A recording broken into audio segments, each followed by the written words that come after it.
United States Air Force just admitted it is building an aircraft that flies faster than any missile Russia can fire at it. The program is called Next Generation Responsive Strike, a reusable hypersonic bomber designed to cruise at Mach 5 or higher. It is not a stealth platform like the B-21. It is a speed platform built to outrun interceptors inside the most heavily defended airspace on Earth. Join us as we break down the hypersonic strike revolution that just came out of the black. The program didn't arrive out of nowhere. In 2020, the Air Force Research Laboratory launched a black project called Mayhem with a clear mission: build a reusable hypersonic aircraft that could conduct surveillance and strike missions deep inside denied airspace. Leidos won the contract and assembled a team that included CalSpan, the Draper Laboratory, and Kratos Defense. For 3 years, the work moved through classified channels, but the money ran out in 2024. By early 2024, Mayhem hit a wall. Air Force Colonel Aaron Tucker, who leads the High-Speed Systems Division, confirmed the program got no funding in fiscal year 2024 beyond its initial conceptual design review. That decision caused what the Air Force called a year-for-year slip, meaning every month of lost funding pushed the entire timeline back by a full month.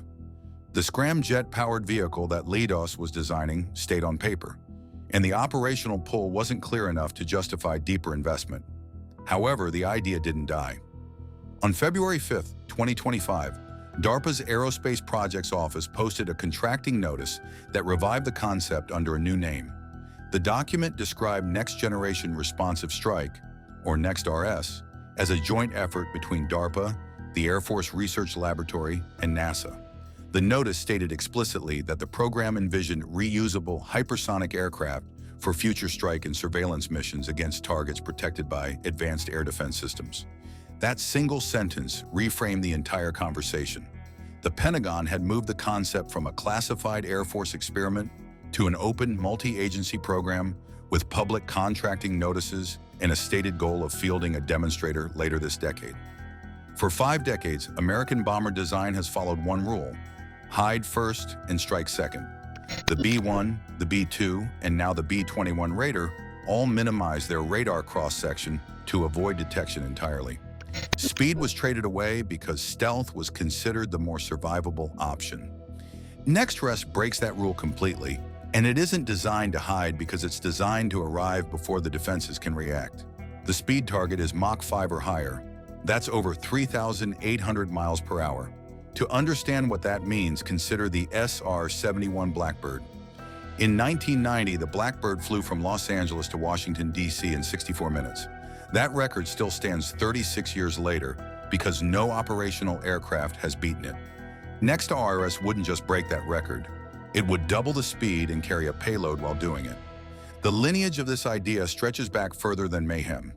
During the 2010s, Lockheed Martin's Skunk Works openly promoted a concept called the SR-72, a successor to the Blackbird that would reach Mach 6. Boeing answered with its own design, the Valkyrie. Both concepts faded from public view by the end of the decade. Now the same capabilities are reappearing in government documents with real budget lines and 3 agencies working together. DARPA wants a Y-plane demonstrator flying later this decade, with operational entry likely in the 2040s. That's a long timeline, and the Air Force knows it. While the engine and materials are being developed in secret, the service needed a hypersonic strike platform it could field much sooner, so it turned to a bomber it had spent years trying to kill. Hypersonic flight isn't simply fast, because at Mach 5, the air hitting the aircraft behaves more like a solid wall than a gas.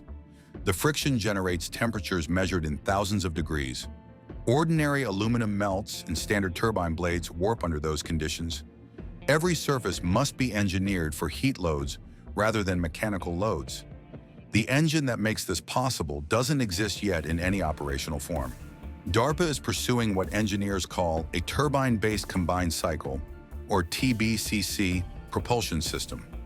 The concept pairs a conventional jet turbine for takeoff and low-speed flight with a ramjet or scramjet that ignites once the aircraft passes the supersonic threshold. A TBCC engine would allow the aircraft to take off from a standard runway, accelerate through multiple flight regimes, cruise at Mach 5 or faster, and return to land. No booster rocket is required, and the platform is fully reusable. That reusability is what separates NextRS from every hypersonic weapon currently in development. Rockets boost existing hypersonic missiles to speed, and then they glide or cruise to their targets. They're spent on every shot.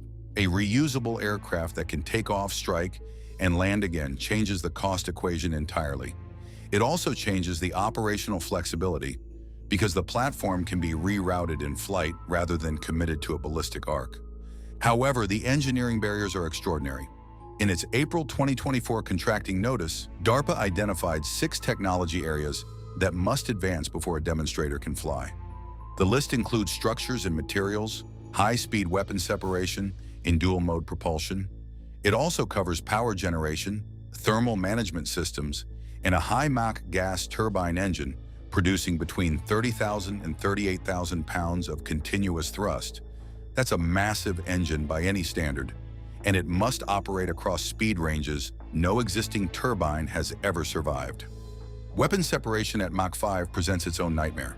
Any payload bay that opens at thousands of miles per hour is subjected to forces that no bomber has ever faced.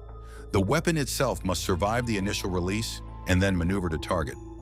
DARPA's notice explicitly called for technologies that allow weapons, weapon bays, and ejection systems to accommodate hypersonic separation from the aircraft.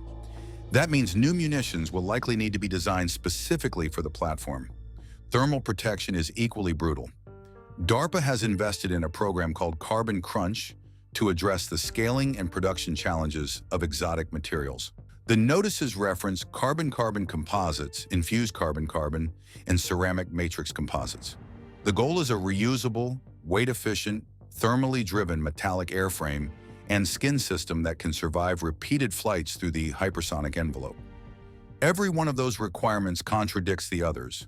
Lightweight and extreme heat resistance don't coexist naturally in aerospace materials. No nation on Earth has fully mastered reusable turbine-based hypersonic propulsion at scale. America isn't starting from zero. NASA and DARPA have tested related concepts for years. But the leap from experimental engines to a flight-ready, reusable strike aircraft is one of the largest engineering gaps in modern aviation. The Air Force understands this. That's why, while the NextRS engine is being developed in the laboratory, the service is pursuing another path to get hypersonic strike capability into the air this decade. The B-1B Lancer entered service in 1986 after surviving one cancellation already. It started out as a low-level nuclear penetrator, then converted to conventional-only operations in 1994 under arms control treaties. For 2 decades, it was the workhorse of Middle East air campaigns, dropping more ordnance than any other heavy bomber in the inventory. By the early 2020s, structural fatigue and constant use had ground the fleet down. The Air Force retired 17 airframes in 2021 and planned to send the rest to the boneyard by 2030. The reversal unfolded in stages. In April 2026, the Air Force released first-ever footage of a B-1B carrying an AGM-183A air-launched rapid response weapon, known as ARRW, on an external hardpoint. The weapon's a hypersonic boost-glide missile that rides a rocket booster to altitude and then glides to its target at speeds that make interception extremely difficult. What mattered more than the missile on the wing was the pylon holding it. The external hardpoints were originally built for AGM-86 nuclear cruise missiles during the Cold War, then sat unused for 30 years after the bomber's nuclear mission was cut. Reviving them for conventional hypersonic weapons avoids nuclear arms control complications entirely. The pylon itself is called Load Adaptable Modular, or LAM, and Boeing developed it with a design engineers have compared to Lego because its mounting points can be swapped for different weapons rather than requiring a custom pylon for each load. The LAM pylon carries a 7,500-pound rating, and the B-1B can mount 6 of them. A single Lancer already hauls 75,000 pounds of weapons, including up to 24 JASSM or LRSM cruise missiles internally. The external stations add capacity for roughly a dozen more such missiles, or a mix that includes 5,000-pound class weapons like ARRW. The payload math is simple. A bomber carrying more standoff weapons can launch from outside an enemy's air defense envelope and add mass to the opening salvo of a campaign. ARRW itself stumbled early. The Air Force tried to kill the program in 2023 after mixed flight test results. But the weapon returned in the fiscal year 2026 budget, and the fiscal year 2027 request includes nearly $350 million for ARRW increment 2 plus a new air-launched ballistic missile. The Air Force is also seeking $1.8 billion across the future years defense program to accelerate both ARRW and the Hypersonic Attack Cruise Missile, known as HACM. The B-1B is now the only Air Force aircraft that's certified to carry the LRASM, Long-Range Anti-Ship Missile. That makes it the service's premier ship killer at a moment when anti-ship firepower is one of the most sought-after capabilities in the force. Boeing completed the preliminary design review for LAM integration on May 26, 2026, with flight tests continuing at Edwards Air Force Base using aircraft from the 419th Flight Test Squadron. Despite previous plans to retire the bomber by 2030, the B-1B will now serve until at least 2037. The fiscal year 2027 budget allocates $342 million in modernization funding from 2027 to 2031 to keep the fleet relevant. The Air Force spent years trying to kill the Lancer. Now it's betting on the bomber that wouldn't die. Having the weapon is only half the battle. The other half is whether the target can do anything about it. Russia's S-400 Triumph has been operational since 2007, and it remains the centerpiece of Moscow's anti-access strategy. The system uses the 48N6 interceptor, which reaches Mach 12 and can engage targets out to 250 miles depending on the variant. The newer S-500 Prometheus entered claim combat duty in late 2025. Billed as capable of intercepting satellites, ballistic missiles, and stealth fighters. On paper, both systems look deadly. Here's the problem. They weren't engineered for a reusable aircraft flying at Mach 5 or faster while maneuvering. Engineers built them to shoot down aircraft that move at subsonic or low supersonic speeds, or ballistic missiles that follow predictable arcs. The radar may see the target, but seeing it and killing it are two entirely different problems. At 3,800 miles per hour or faster, a hypersonic platform compresses the entire detect, track, launch, intercept cycle to seconds. Even if the S-400 radar acquires the aircraft, the 48N6 missile must compute an intercept solution, launch, and then generate the energy and geometry to catch a target that is pulling away at multiple miles per second. A Mach 12 interceptor, launched from behind or at an angle, cannot overtake a Mach 5 plus target at 100,000 feet unless it is fired almost directly underneath the flight path. That leaves an extremely narrow window, and the defender has only seconds to recognize it. Standoff weapons like ARRW add another layer. They can be launched from outside the S-400's 250-mile engagement envelope, leaving the missile itself to penetrate the defenses while the bomber turns away. A reusable hypersonic platform like Next-RS could do the same, or it could simply overfly the network before the batteries can cycle through their engagement sequence. The Pentagon's own December 2025 vision document for the Air Force and Space Force through 2050 highlighted a coming threat: enemy anti-air missiles with 1,000-mile ranges. Next-RS is the answer to that threat before it arrives, and the shift is fundamental. For decades, American planners asked how to hide from Russian radar. Now they're building systems that arrive before the radar matters. The fiscal year 2027 budget contains another reveal that most observers missed. Inside that budget, the Air Force is launching an analysis of alternatives for a new heavy bomber to replace the B-52H, and the study will examine future options that might include supercruise or hypersonic configurations. That analysis sits alongside a $1.8 billion commitment across the future years defense program to speed up development of both ARRW and HACM, the Hypersonic Attack Cruise Missile. The service isn't placing one bet, it's placing several at once. Those bets stack into 3 layers no adversary has faced before. The B-1B is the near-term hypersonic missile truck, carrying external loads from now through 2037, while the B-21 fleet builds up. The B-21 Raider, which saw its second test aircraft arrive at Edwards Air Force Base in September 2025, arrives in the 2030s as the penetrating stealth backbone that can operate inside the most heavily defended airspace. Next-RS occupies the long-term horizon, a reusable hypersonic striker projected for the 2040s that would combine the persistence of a bomber with the speed of a missile. Each platform addresses a different vulnerability in enemy defenses. Speed isn't replacing stealth because it's joining it as a complementary approach. The Air Force is building a strike triad where each layer defeats a different kind of defense. The B-21 hides from search radar, the B-1B stands off and saturates defenses, and Next-RS outruns anything sent to intercept it.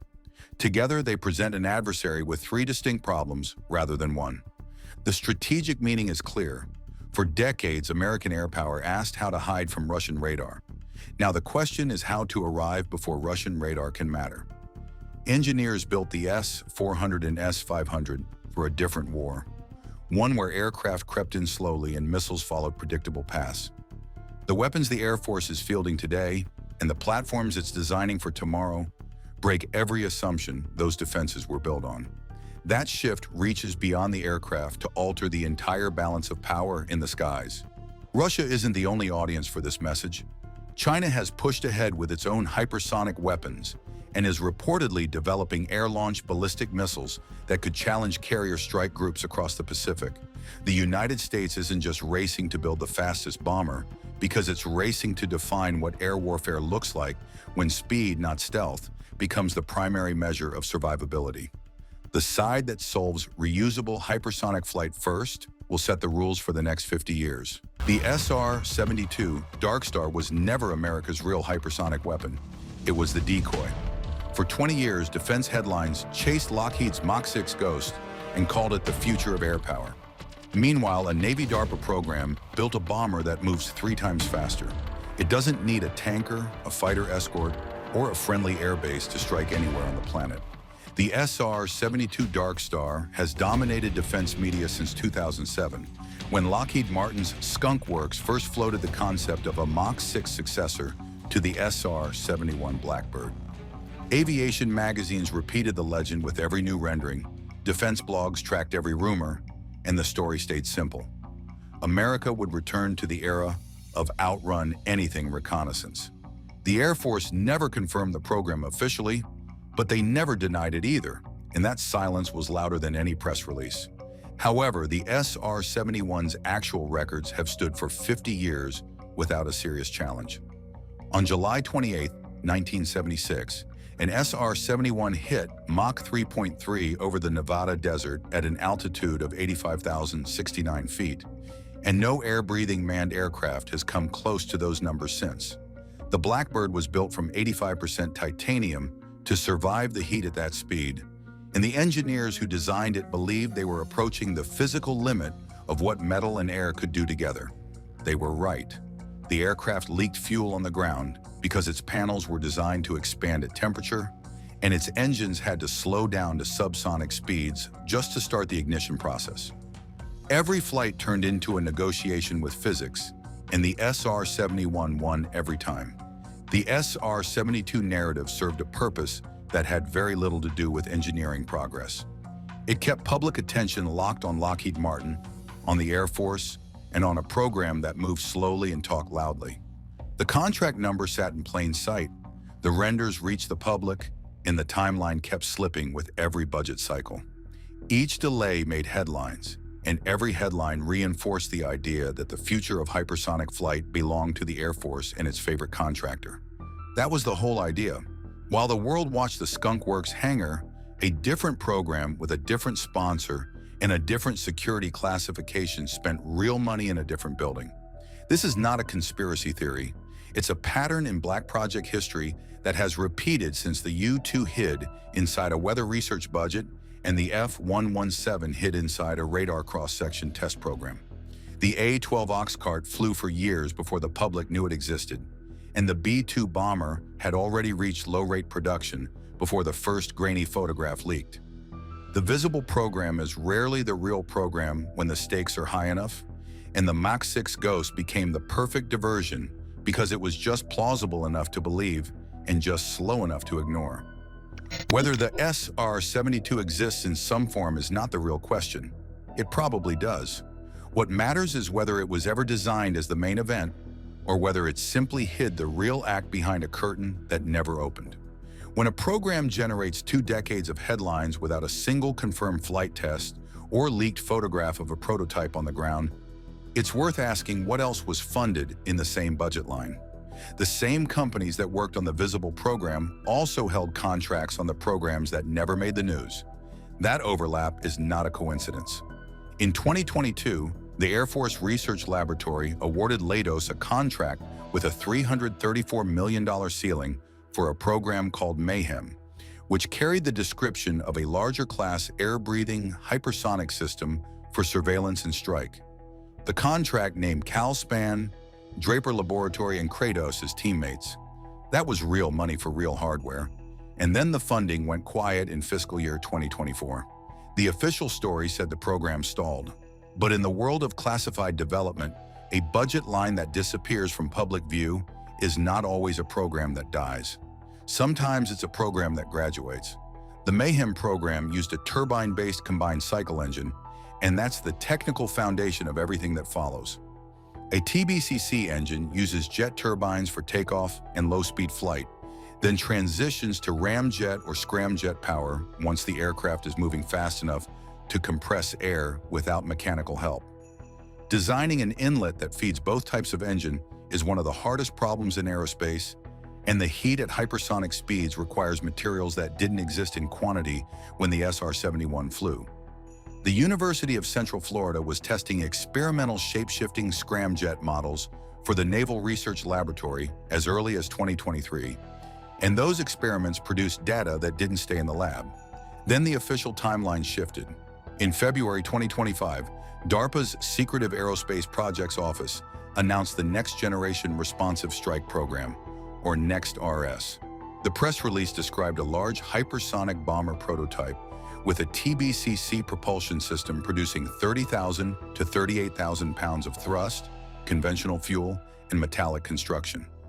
The goal was a prototype by 2030, with formal design and development starting within 5 years. On paper, NEXT-RS looked like the natural next step after Mayhem stalled.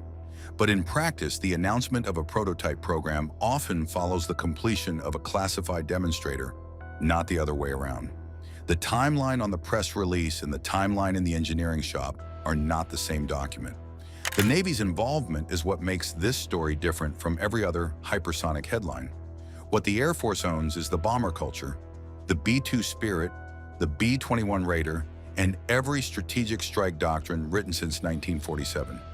What the Navy owns is the sea-launched strike mission and the problem of hitting targets from over the horizon when the carrier sits too far out.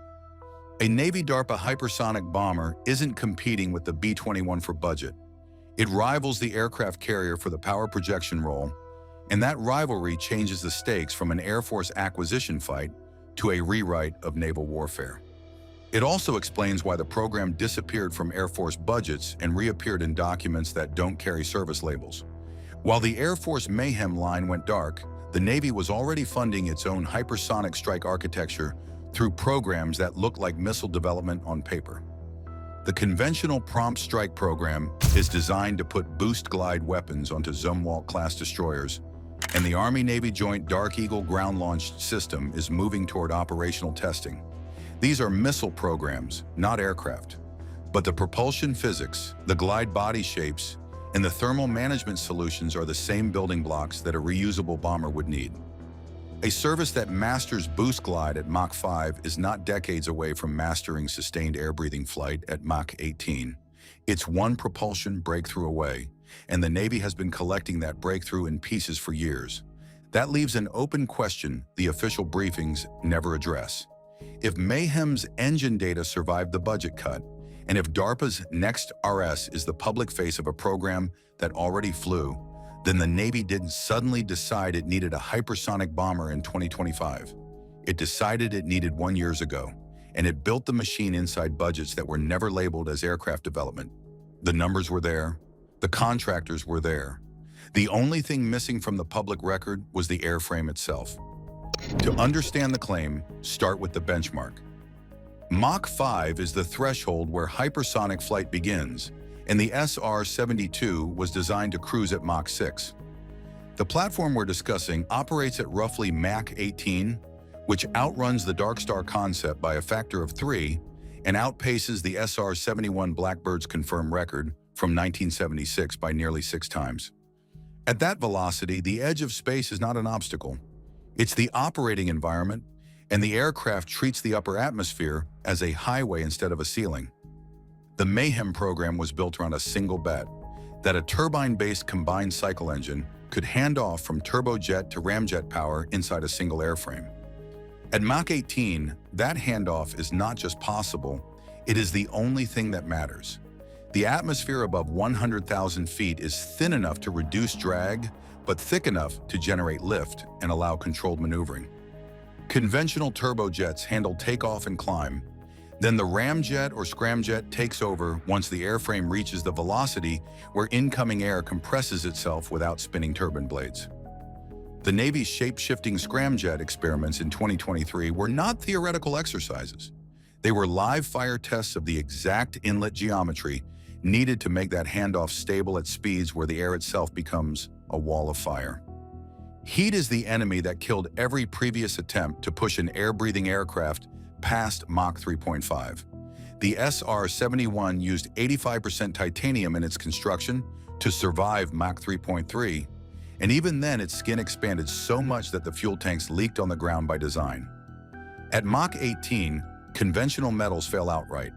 The airframe requires ceramic matrix composites and active cooling systems that bleed fuel through the skin before it ever reaches the engine, using the liquid as a heat sink to keep the structure intact. Solve the heat problem, and you don't just get speed, you get a bomber that doesn't need a foreign airfield or a tanker orbit to reach its target. Beyond speed, what makes this platform truly stand out is total operational independence. The bomber can take off from a conventional runway in the continental United States, climb to operating altitude over the Pacific or the Atlantic, and descend on a target anywhere on Earth in under 90 minutes. It doesn't need aerial refueling. It doesn't need a fighter escort to fight its way through hostile airspace. It doesn't need forward bases in Allied territory that an adversary can threaten, neutralize, or hold hostage before the first shot is fired. It doesn't need to wait for a diplomatic agreement or a coalition vote. It needs a runway, a fuel truck, and a target. The weapon is not the bomb inside the bay, it's the speed and the reach.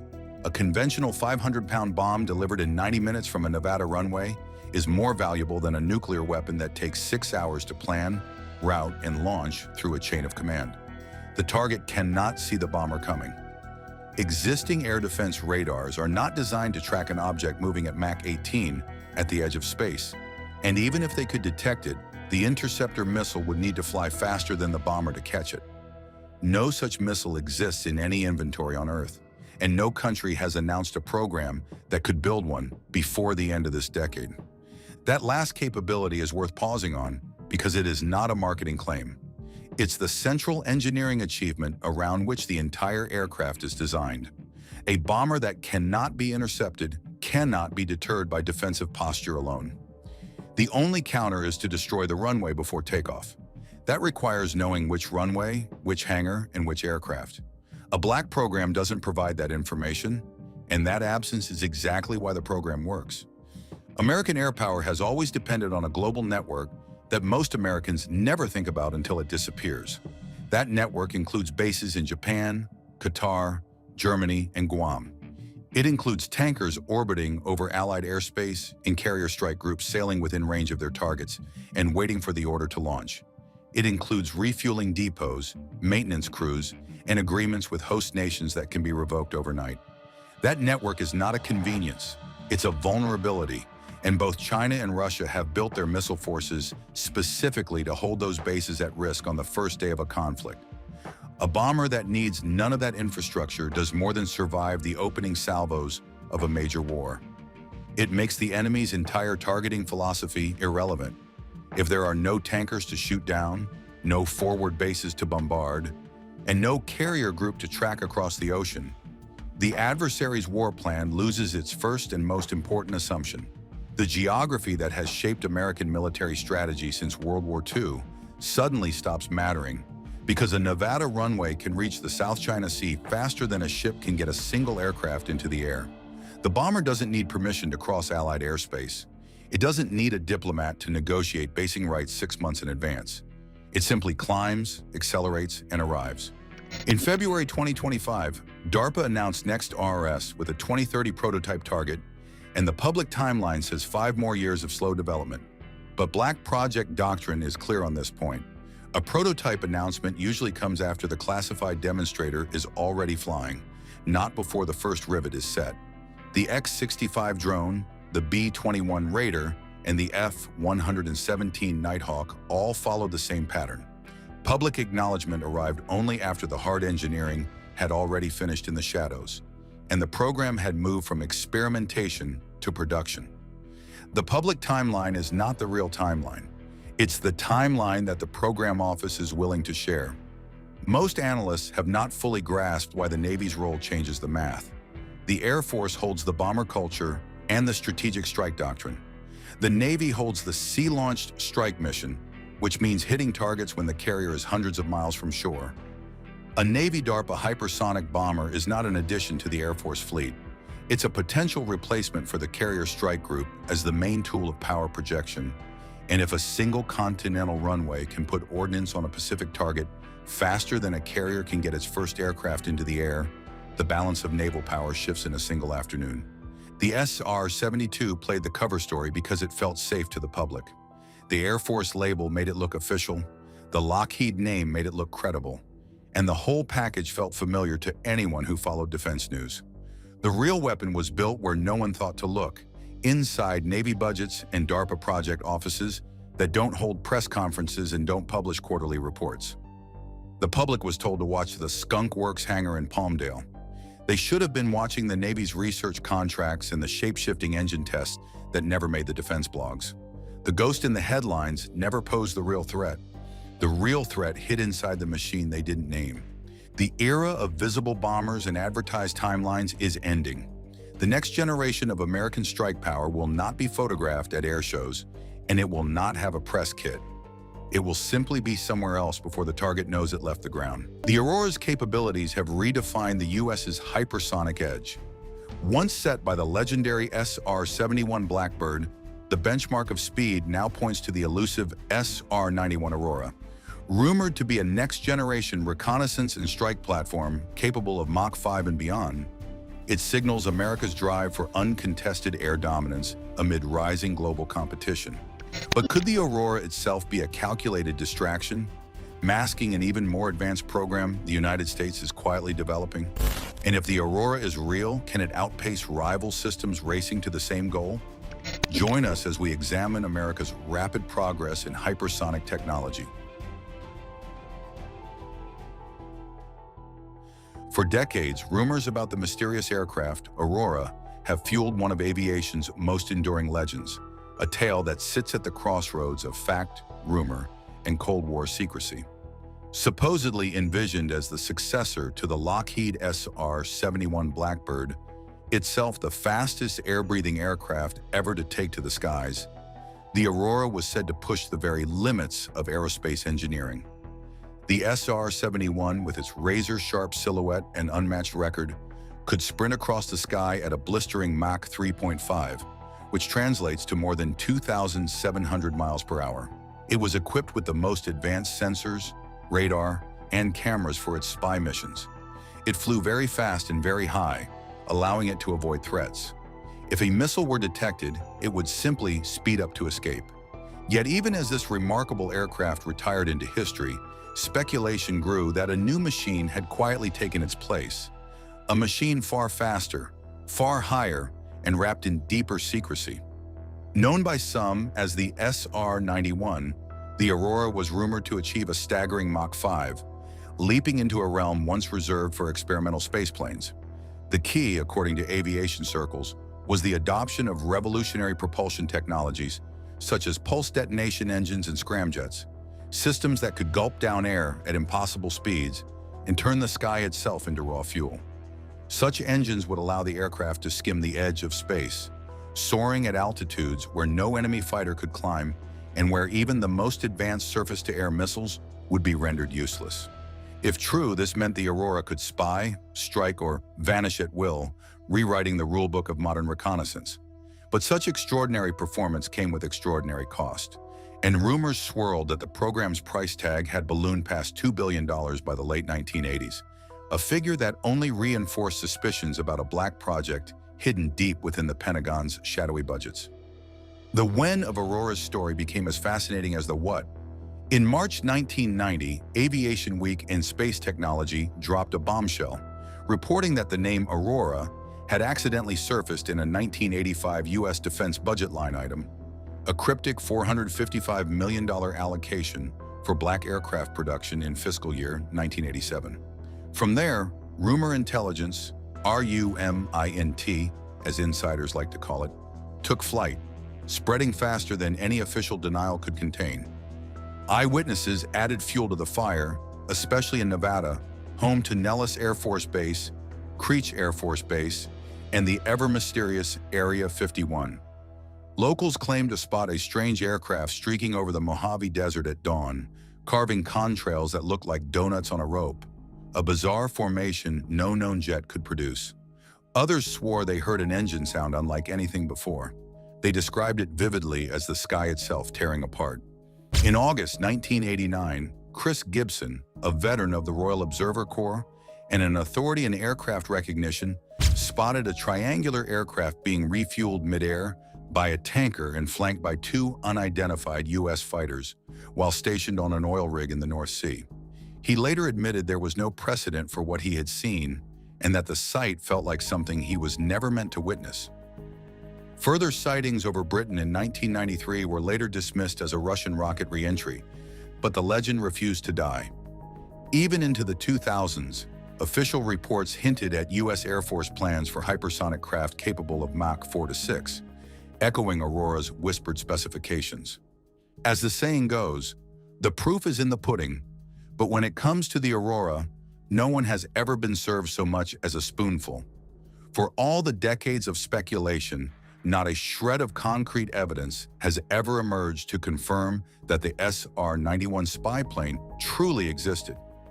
Mark Piscopas of the National Interest summed up the riddle bluntly, noting that no solid proof supports the existence of an SR-91 prototype, and that it remains uncertain whether the aircraft ever even existed beyond rumor and imagination. According to his analysis, the government has consistently denied that such a project was ever built, and to date, no hard evidence has surfaced of a prototype ever taking flight. Instead, the Aurora saga seems to be a phenomenon fueled as much by cultural fascination as by technical possibility, a story kept alive by a hunger for Cold War-era secrets and a public appetite for legends of aircraft that could do the impossible. Over time, these rumors have often intersected with other theories about hidden military projects, UFO encounters, and extraterrestrial technology, weaving the Aurora into the larger tapestry of speculative aerospace myths that captivate enthusiasts and skeptics alike. Yet even if the Aurora never materialized, its legend has arguably paved the way for discussions about what comes next. The attention once lavished on the SR-91 has since shifted to another proposed successor to the iconic SR-71 Blackbird, the Lockheed SR-72, nicknamed the Son of Blackbird. Unlike its predecessor, which relied on a cockpit crew with nerves of steel, the SR-72 is designed to be reusable, operating autonomously at hypersonic speeds. Stretching over 100 feet in length, its silhouette will recall the sleek lines of the Blackbird. As other nations were developing anti-satellite weapons, area denial technologies, and fast intercepting jets, the U.S. recognized the urgent need for a new spy plane. This new aircraft had to be exceptionally fast, enabling it to enter protected airspace, conduct observations, capture images, and even potentially strike a target long before adversaries could detect or intercept it. These capabilities were beyond the reach of fifth-generation fighter jets or any known space programs. The SR-72 solves this problem. This top-secret project has been in development since 2007. However, engineers at Lockheed Martin's Skunk Works had likely initiated research and development many years prior. Notably, NASA has invested $1 billion in developing the SR-72, potentially contributing groundbreaking technologies that could further elevate its capabilities.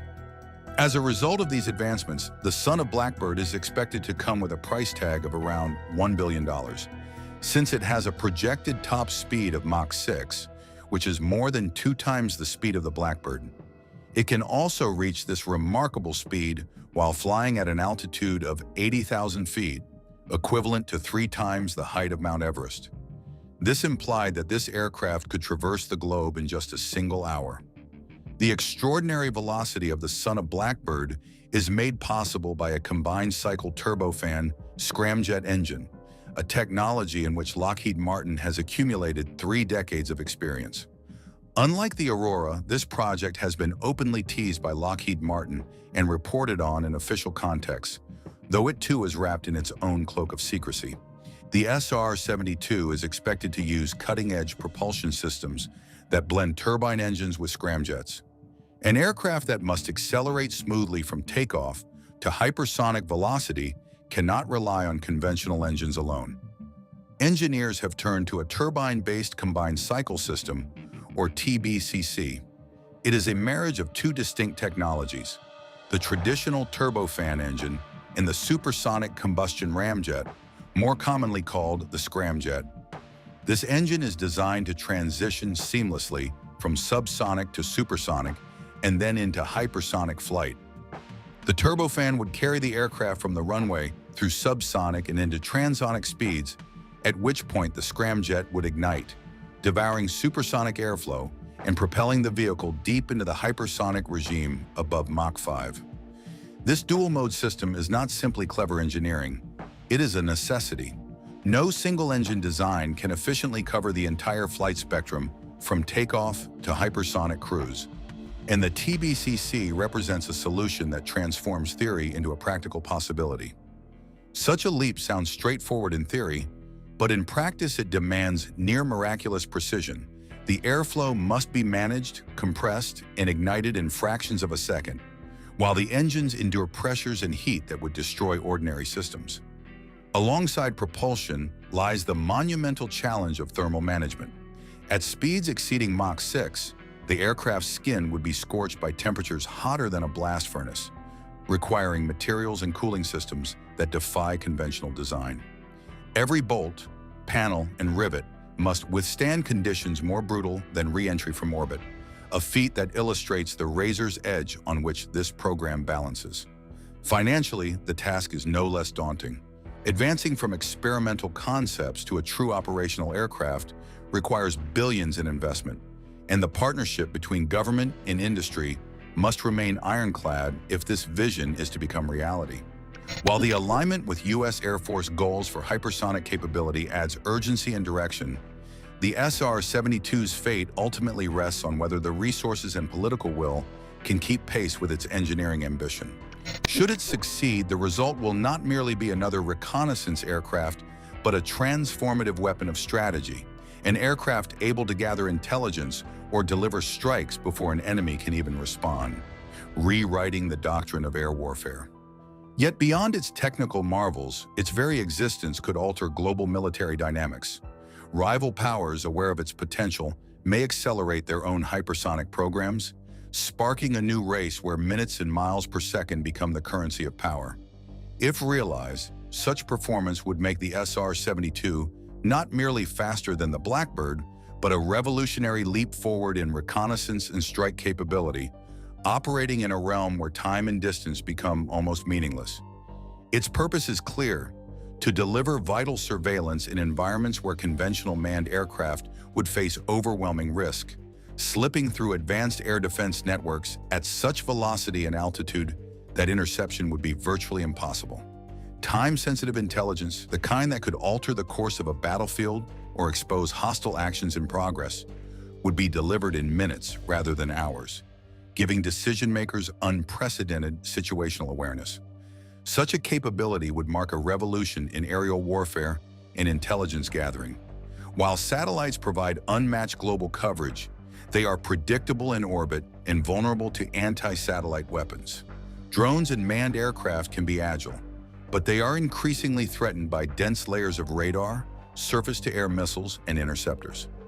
The SR-72, however, would soar beyond these constraints, offering on-demand access to hostile territory with a speed that compresses distance and a survivability profile that no adversary can match. For the Skunk Works engineers, the goal is nothing less than redefining strategic reconnaissance for the 21st century, providing the United States with an aircraft that ensures no threat remains unseen, no matter how well defended. Whether or not the Aurora spy plane ever truly existed, the SR-72, son of Blackbird, stands as the tangible answer to decades of whispered speculation. If this aircraft takes to the skies, it will not simply continue the Blackbird's legacy, it will ignite a new era of hypersonic dominance. At its projected performance, this hypersonic jet could cross from the continental United States to Europe or Asia in roughly 1.5 hours, a feat that would have been unimaginable during the Cold War. Such blistering mobility would allow commanders to see, decide, and act with unprecedented speed, turning intelligence gathering and strike missions into near-instant responses. In an era when seconds can define victory or defeat, the ability to deliver eyes or weapons anywhere in the world in under 2 hours represents not just an advantage, but a revolution. Yet the dream of the SR-72 is tethered by formidable obstacles. Hypersonic flight is one of the most complex challenges in aerospace, demanding breakthroughs in propulsion, thermal management, and advanced materials. Sustaining speeds above Mach 5 generates heat levels that can melt conventional alloys, demanding innovations that can withstand and disperse unimaginable thermal stress. The turbine-based combined cycle propulsion, which blends turbofan and scramjet engines, is a marvel on paper, but building it into a reliable, reusable system is a task that will push the limits of engineering. Financial challenges also loom large. While preliminary discussions have taken place between Lockheed Martin and U.S. government stakeholders, full-scale funding for demonstrator aircraft and engine prototypes has yet to be secured. The price of developing such cutting-edge technology will inevitably run into billions. And in a defense budget where priorities compete fiercely, the SR-72 must continually justify its strategic value. Even so, the jet's pathway mirrors the U.S. Air Force's larger hypersonic roadmap, which places hypersonic strike and reconnaissance at the center of 21st century warfare. Tentative plans envision the SR-72 entering service around the year 2030, but that date depends on solving the technical and budgetary riddles that stand in the way. The urgency is clear. Advanced integrated air defense systems, such as Russia's S-500 or China's HQ-19, grow more capable each year, threatening to deny U.S. forces access to contested airspace. Traditional aircraft, no matter how stealthy, remain vulnerable when exposed too long to these lethal networks. The SR-72's greatest defense would be its speed, which minimizes the window of detection and interception. By compressing time on target to mere minutes, the aircraft would not just dodge defenses, it would render them obsolete. Yet even as concepts like the SR-72 push boundaries, America's gaze is fixed on the next leap forward. That vision now takes shape at DARPA under the Next Generation Responsive Strike Program, or NEXT-RS. Unlike the stealth bombers that have defined American air power since the 1970s, NEXT-RS is envisioned as a reusable hypersonic craft that blends intelligence gathering with strike capabilities. To aviation enthusiasts, this represents a bold departure. Instead of hiding in radar shadows, this aircraft would embrace sheer velocity, soaring past Mach 5, the threshold of hypersonic flight. That kind of speed could slice the famous SR-71's Los Angeles to Washington record into pieces, completing the same journey in roughly 40 minutes. For the military, this speed does more than impress.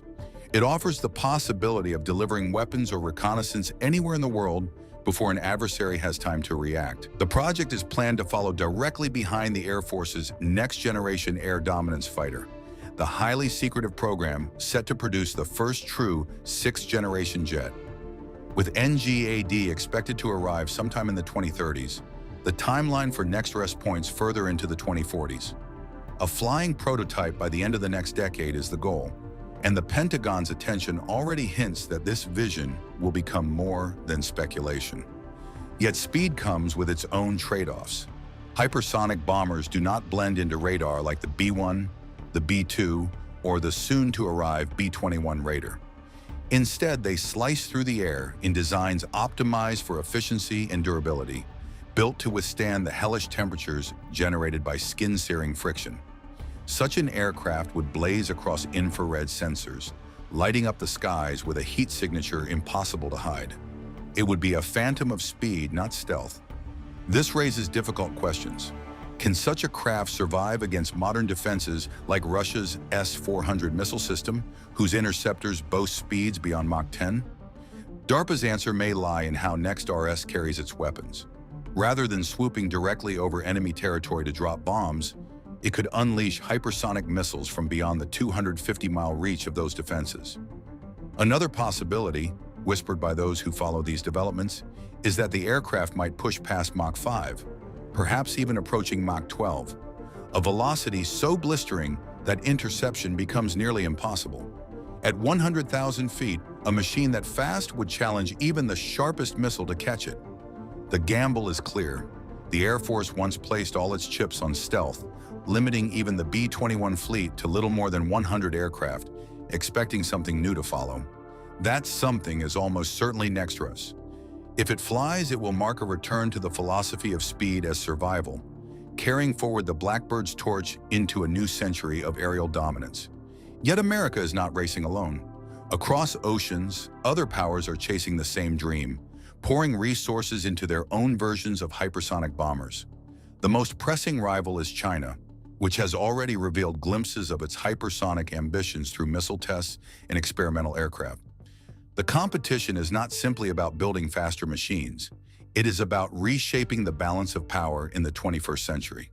Whoever wins the race to field the first operational hypersonic bomber will hold an edge that could define military strategy for decades. But there is a shadow hanging over this American project: the constant tug-of-war between ambition and budget. President Donald Trump once pressed for defense spending cuts, a move that, if fully realized, could weaken the momentum behind Next-RS. History has shown that programs of this scale are fragile, often derailed not by engineering, but by politics. The fear among defense experts is that any delay could give rivals the window they need to surge ahead. Still, the consensus is that America will eventually bring Next-RS into reality. The United States has the experience, the industrial base, and the proven track record of pushing aviation to its extremes. The only uncertainty lies in timing. Will the prototype take to the skies soon enough to outpace global challengers? Or will delays allow China to announce the world's first hypersonic bomber, rewriting the strategic map before America can respond? There's a ceasefire in the Middle East right now. And while diplomats talk, Iran is moving missiles. Launchers that used to sit near the coast are being repositioned hundreds of miles inland, tucked into mountain ranges and hardened bunkers, because Iran's military planners understand one thing clearly: distance is protection. Or it was. CENTCOM just requested a weapon that makes distance irrelevant. It's called Dark Eagle. It travels at Mach 5 or faster. It can reach targets 1,725 miles away, and it maneuvers in flight so existing air defenses can't track it. We're going to break down what this system actually is, why CENTCOM wants it in the region right now, and what it means for the idea that any part of Iran is out of reach.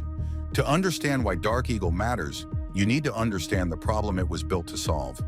When the US and Israel struck Iranian targets in 2024, the strikes exposed something Iran's military planners took seriously. Fixed infrastructure close to the coast or near known US naval patrol areas was vulnerable. Carrier strike groups sitting in the Persian Gulf or Arabian Sea could put aircraft and cruise missiles on target fast. So Iran did what any rational military does when it identifies a threat pattern. It adapted. Ballistic missile launchers started moving inland, not slightly inland, hundreds of miles inland, into terrain that puts them well beyond the effective reach of the weapons the US was actually using. The Army's precision strike missile, which CENTCOM deployed and used during earlier operations, reaches targets beyond 300 miles. That sounds like a lot until you look at a map of Iran and realize the country stretches nearly 1,400 miles from its western border to its eastern edge. A 300-mile weapon barely scratches the surface. Tomahawk cruise missiles extend that reach further, with a range around 1,000 miles, but they're slow. A Tomahawk flies subsonic, which means Iran's air defense network has time to track it, time to respond, and time to move whatever the missile was sent to destroy. Against a fixed target like a building, that's workable. Against a mobile launcher on a flatbed truck that can relocate in under an hour, it's not a reliable option. So the range gap is this. There's a zone deep inside Iranian territory where U.S. conventional strike weapons either can't reach at all or arrive slowly enough that mobile targets survive. Iranian military planners didn't stumble into this gap by accident. They mapped it deliberately. Every mile a launcher moves deeper inland buys real operational advantages. More warning time before impact, more opportunity to disperse and hide, and more political cover because striking deeper into a country's interior carries heavier diplomatic weight. The precision strike missile is now running low after active combat use, according to reporting from the Center for Strategic and International Studies. So CENTCOM is looking at a situation where its most used deep strike asset is depleted, and the targets it needs to hold at risk have moved to distances where that missile couldn't reach anyway. That's the specific tactical problem CENTCOM brought to the table when it requested Dark Eagle. Not a general desire for a more powerful weapon. A precise problem with a geography attached to it, Iranian missile infrastructure sitting in a dead zone that existing U.S. weapons can't reliably cover. The request isn't about escalation for its own sake. It's about restoring an option that Iran's repositioning strategy had effectively removed from the board. And to understand how Dark Eagle restores that option, you need to understand how the weapon actually works, because the physics involved are different from anything the U.S. has fielded on the ground before. Dark Eagle's official designation is the Long-Range Hypersonic Weapon, or LRHW. It's the U.S. Army's first land-based hypersonic strike system. Not an experimental prototype sitting in a lab, but a fielded weapon that reached initial operational capability and was deployed to northern Australia in 2025 for live exercises. The Army assigned it to specialized multi-domain task forces, units built specifically around the idea of long-range precision strike across land, sea, air, and space simultaneously. The system has two components, and both matter. The first is the Transport Erector Launcher, a truck. That's not a simplification. It genuinely is a heavy military truck carrying a canister that holds the missile, and it can set up, fire, and reposition without any fixed infrastructure. No bunker, no launch pad, no permanent installation that shows up on satellite imagery for an adversary to target. The second component is what rides inside that canister, the Common Hypersonic Glide Body, or CHGB. This is the actual weapon, and it's where the physics get interesting. Boost glide is the core concept. A rocket motor fires and pushes the glide body up to the upper edge of the atmosphere, well above where commercial aircraft fly, then burns out and falls away. At that point, the CHGB is unpowered. There's no engine keeping it aloft, no fuel driving it forward. It's coasting on the momentum the rocket built, descending gradually through the upper atmosphere at speeds exceeding Mach 5, which is roughly 1 mile per second. From launch to impact on a target 1,725 miles away, you're talking about minutes, not hours. Now, the speed alone isn't what separates this from a ballistic missile. Ballistic missiles are also fast. The difference is the flight path. A ballistic missile follows a predictable arc. It goes up, it comes down, and radar systems can calculate that trajectory and predict the impact point almost immediately after launch. That predictability is what makes interception possible. Air defense systems like the S-300 and S-400 are built around that assumption. They don't need to shoot it where the missile is. They shoot it where it's going to be. The CHGB breaks that assumption. It has control surfaces, fins that adjust during flight, and it uses them.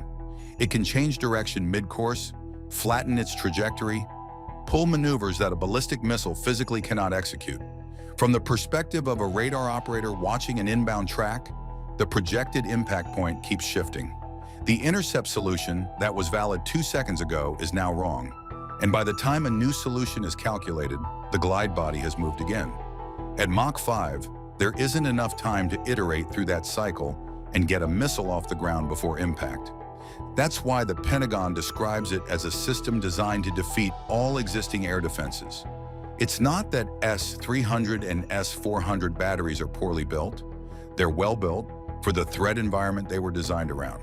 Dark Eagle operates outside that environment.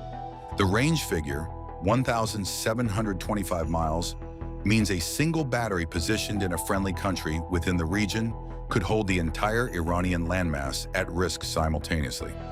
Every hardened facility, every underground bunker, every mobile launcher convoy that Iran's military planners moved deep inland to escape the range gap sits inside that engagement envelope. And the cost attached to each shot, approximately $41 million per round, tells you something about how this weapon gets used. This isn't a system for suppressing air defenses or softening a front line. It's built for high-value targets. The kind we're missing is not an option, and where the target is either too defended or too far away for anything else to reach. The physics are one thing. The reason CENTCOM actually requested this weapon right now is a different story. The request didn't come out of nowhere. It came during a ceasefire, one that started on April 8th and has been described generously as fragile. The Strait of Hormuz remains effectively closed. U.S.-Iran negotiations have stalled over the terms of any broader deal. President Trump has publicly said he's not satisfied with Iran's latest offer. So CENTCOM is operating in a window where the shooting has stopped, but the conditions that started the shooting haven't changed. And the people responsible for military planning have to assume that window closes. What the ceasefire didn't do is freeze Iran's military posture. Launcher repositioning continued. Underground facility construction continued. The missile program that was already dispersed before the ceasefire got more dispersed during it. From a planning perspective, that means if fighting resumes, the target set CENTCOM would need to engage looks harder to reach than it did at the start of the conflict. There's a compounding problem underneath that. The precision strike missile, the weapon CENTCOM actually used during earlier operations, the one CENTCOM Chief Admiral Brad Cooper called a historic first deployment, is running low. The Center for Strategic and International Studies has reported that supply is constrained after active combat use. So CENTCOM is simultaneously watching Iran's targets move deeper inland and watching its own inventory of the missile best suited to chase those targets shrink. Dark Eagle addresses both sides of that equation. It reaches targets the precision strike missile never could, even at full inventory. And because it launches from a truck that can be positioned in a partner nation well outside Iranian missile range, it doesn't require forward basing inside the threat envelope. No airfield within striking distance of Iranian ballistic missiles. No carrier that has to sail into contested waters to put its aircraft in range. The launch platform stays safe, and the weapon covers the distance anyway. The deterrence logic here runs parallel to the strike logic. A weapon that only becomes relevant after a ceasefire collapses is useful. A weapon that Iran knows is already positioned and ready before that collapse is more useful, because it changes the calculation Iran makes about whether to let the ceasefire collapse at all. That's the point of deploying it now, during the fragile period, rather than waiting for hostilities to resume and then rushing it into theater. There's also a broader signal embedded in this deployment that goes beyond the Iran problem specifically. This would mark the first time the U.S. has ever deployed a land-based hypersonic weapon to CENTCOM. That's not a routine equipment rotation. It changes the baseline of what military planners in the region, Iranian, Russian-aligned, and otherwise, have to account for when they think about what the U.S. can reach and how fast. The message isn't subtle. The geographic buffer that made deep inland positioning feel safe no longer functions the way it did. No location inside the Iranian landmass sits outside a 1,725-mile engagement circle if this battery is forward deployed. The mountain ranges that provided natural concealment, the eastern provinces that felt logistically remote, the underground complexes built specifically because previous U.S. weapons couldn't reliably reach them. None of that geography provides the protection it once did. But that doesn't mean Dark Eagle solves everything. The weapon has real constraints, and Iran's response to it is already taking shape in ways that matter for what comes next. Dark Eagle is not a weapon you use to win a war of attrition. At $41 million per round and a battery that carries a small number of missiles, It's a precision instrument built for specific, high-value targets, not a tool for sustained bombardment. That constraint matters because Iran's military planners know it too. The reload cycle is another factor worth understanding. Hypersonic systems don't reset quickly. The TEL has to be restocked, checked, and prepared before it can fire again, and that process takes time. An adversary who has studied the system, and Iran has had every reason to study it, can factor that window into their planning. If they know a battery has expended its rounds, there's an interval where that threat temporarily disappears from the board. That's not a fatal flaw, but it's a real operational ceiling that shapes how the weapon gets used. Iran's response to the broader pattern of U.S. precision strike development was already visible before Dark Eagle entered the conversation. Deeper dispersal of launcher assets, construction of hardened underground facilities designed to survive direct hits from conventional munitions, and the use of decoy equipment to complicate targeting. These are the standard moves any military makes when faced with a precision weapon it can't shoot down. Iran has been running that playbook for years, accelerating it after each round of strikes exposed vulnerabilities. Dark Eagle changes the range equation, but it doesn't eliminate the hardening and dispersal problem. A weapon that can reach a target 1,725 miles away still has to know where that target is. The arms race dimension here extends well beyond Iran. China fielded operational hypersonic systems years ago. Russia has deployed its own variants. Both countries have been willing to share technology and doctrine with partners, and Iran has spent years studying what those systems can do and how to counter them. The US is not the only country that understands boost glide physics, and the gap between what Dark Eagle represents today and what adversaries can replicate tomorrow narrows faster than procurement timelines suggest. What this deployment actually signals about US strategy is the part that outlasts the immediate Iran situation. The Pentagon is moving away from a model built around carrier strike groups as the primary tool for projecting power in contested regions. Distributed, land-based precision strike, a truck and a missile positioned in a partner nation, no carrier required, no airfield needed, is the emerging architecture. Dark Eagle is the first land-based hypersonic piece of that structure to reach CENTCOM. It almost certainly won't be the last. The question CENTCOM is now sitting with isn't whether Dark Eagle works. It's whether one battery is enough to hold a target set as large and as dispersed as Iran's missile infrastructure at credible risk. If the answer is no, what's already happened is a first deployment, not a final one. Dark Eagle doesn't just extend the US strike envelope. It erases the geographic logic that made deep inland positioning feel safe in the first place.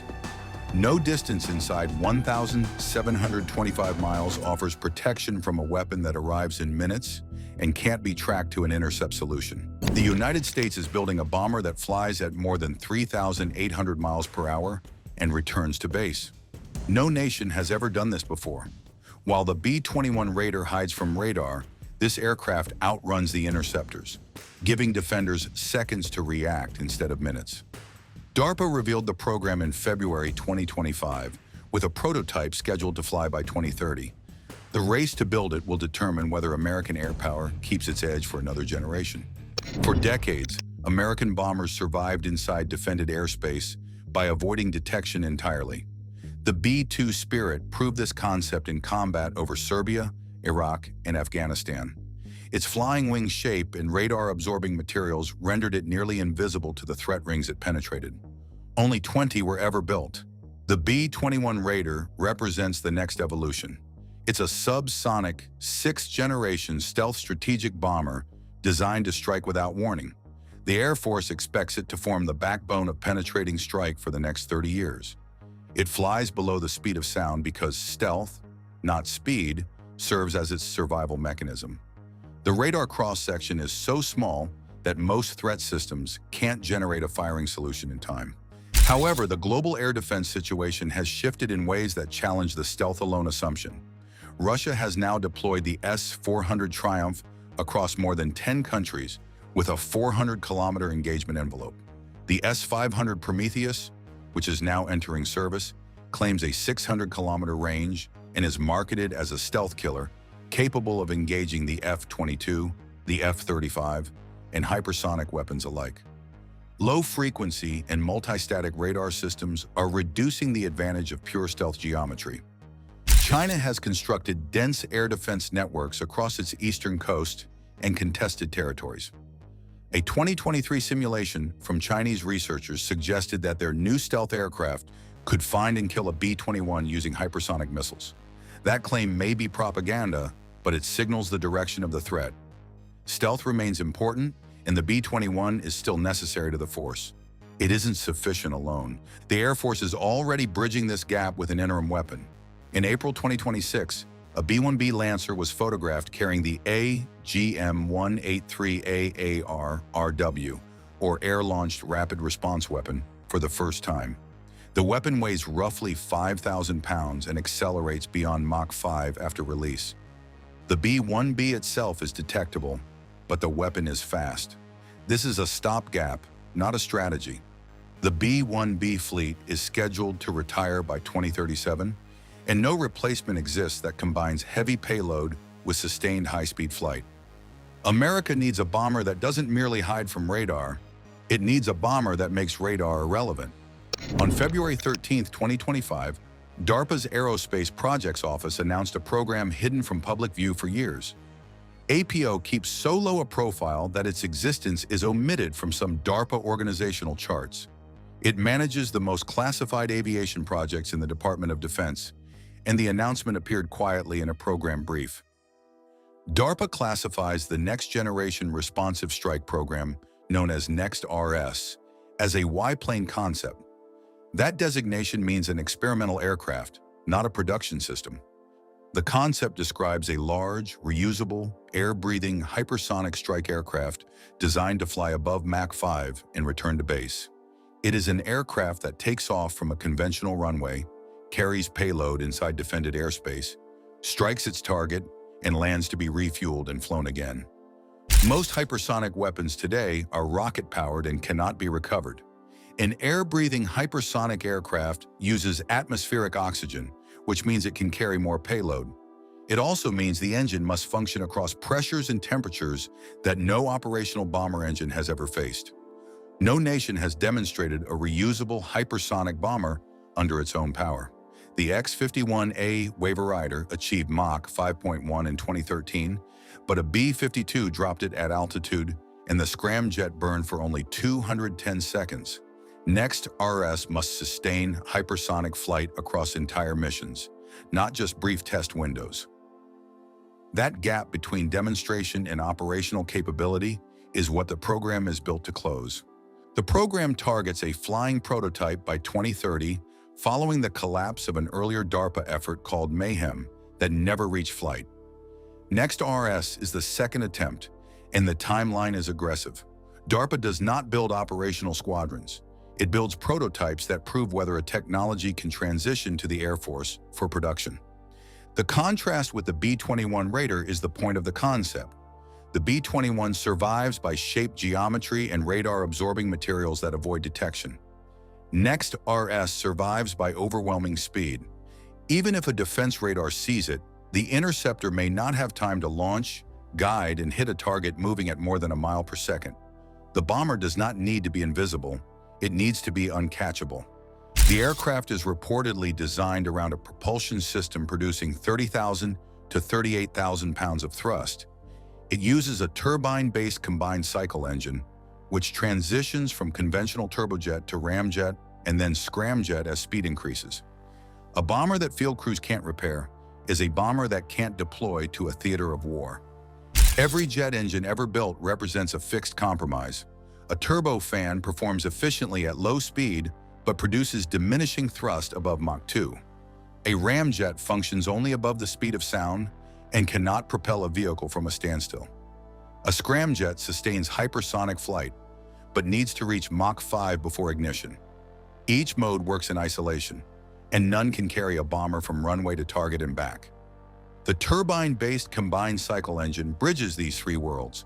It combines a conventional turbojet for takeoff with a dual-mode ramjet and scramjet for supersonic and hypersonic flight. DARPA recognized this gap decades ago. In 2016, the Advanced Full-Range Engine Program selected Aerojet Rocketdyne to build a full-scale TBCC demonstrator for flight from 0 to Mach 5. Engineers proved each mode individually for missiles and test vehicles. The transition posed the real challenge. Around Mach 2.5 to 3, the turbojet must shut down and the ramjet must ignite without interruption because the airflow does not pause. The pressure, temperature, and velocity inside the combustion chamber shift in milliseconds, and an imperfect handoff blows out the flame. Above Mach 5, the ramjet transitions to scramjet mode, where air moves through the combustion chamber faster than the speed of sound. The engine must survive pressure changes, thermal loads, and aerodynamic shocks that would destroy a conventional turbofan in seconds. At Mach 5, the airframe's skin temperature exceeds 3,000 degrees Fahrenheit. That heat softens aluminum and weakens titanium. The leading edges and engine inlets bear the brunt of this heating. Nextras is reportedly using metallic construction with advanced thermal management rather than exotic composites. The designers chose this deliberately. Conventional alloys can be inspected, repaired, and replaced by maintenance crews in a theater of war. A carbon fiber skin that delaminates at 3,000 degrees is useless in the field. An aircraft that requires a climate-controlled hangar after every flight is not a bomber. It is a laboratory specimen. The X-51A Waverider achieved Mach 5.1 in 2013 with 210 seconds of scramjet burn, a record that fell far short of the minutes or hours a bomber mission demands. The Waverider was dropped from a B-52 and accelerated with a solid rocket booster before the scramjet even started. Next, RURS must take off from a runway, accelerate through every engine mode, sustain hypersonic cruise, decelerate, and land. It must exceed the Waverider's benchmark by orders of magnitude. The entire aircraft is designed around an engine that can transition, sustain, and survive. Without a reliable TBCC engine, NextRS is only a concept. With it, America builds the first reusable hypersonic bomber in history. The SR-71 Blackbird flew at Mach 3.2 for 3 decades across reconnaissance missions over hostile territory. Hundreds of missiles were fired at it by Soviet, Chinese, and North Korean defenses. None hit their target. Geometry explained the misses. By the time a surface-to-air missile reached the Blackbird's altitude, the aircraft already lay miles away. The missile chased a ghost that never occupied the coordinates the radar predicted. Nextras aims to replicate that physics advantage at more than twice the speed. At Mach 5, the bomber covers approximately 1 mile every second. A modern air defense battery detects the target, computes an intercept solution, launches a missile, and guides it through mid-course and terminal phases. The system relies on radars, command centers, and launchers that are sometimes separated by dozens of miles. Against a subsonic stealth bomber, that chain takes several minutes. Against Mach 5, it may have less than 2 minutes. That assumes the radar maintains a clean track through the plasma sheath that forms around a hypersonic vehicle, which is not guaranteed. The distinction between them matters most. The B-21 survives by avoiding detection, while NextRS survives by making detection irrelevant. Radar may see it and the S-500 may track it, but the operator has no time to decide, no time to launch, and no margin for error.